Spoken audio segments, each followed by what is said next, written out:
Laden, Osama bin Laden, Osama bin Laden, bin Laden, Osama bin Laden, bin Laden, Osama bin Laden, bin Laden, bin Laden, bin Laden, bin Laden, Osama bin Laden. Iraqi regime security, dangerous aggressor. Security of chemical, biological weapons, nuclear weapons program. National interest. The world judged the Iraqi regime was a dangerous aggressor.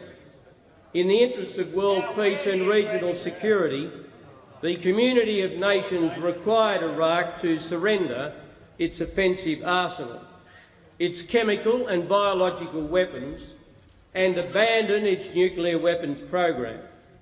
Iraq agreed to comply. The world judged the Iraqi regime to be a dangerous aggressor. In the interests of world peace and regional security, the community of nations expelled Iraq from Kuwait, required Iraq to surrender its offensive arsenal, its chemical, biological weapons, and to abandon its nuclear weapons program. Iraq agreed to comply. Iraq's continued defiance of the community of nations presents a challenge which must be addressed. Presents a challenge which must be addressed. It is inherently dangerous to allow a country such as Iraq to retain weapons of mass destruction, particularly in the light of its past aggressive behaviour. That's right.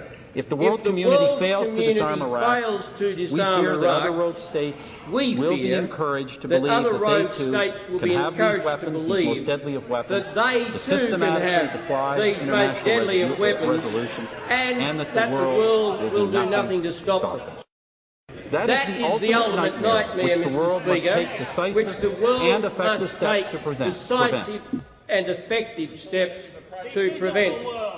Possession of chemical, biological, or nuclear weapons by terrorists would constitute a direct, undeniable, and lethal threat, including to Canada Australia and its people.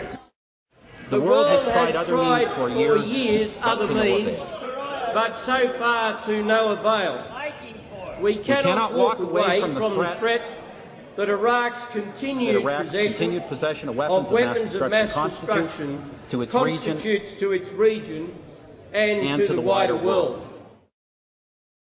In the final analysis, Mr. Speaker, the absolute conviction of the government is that disarming Iraq is necessary for the long-term security of the world and is therefore manifestly in the national interest of Australia.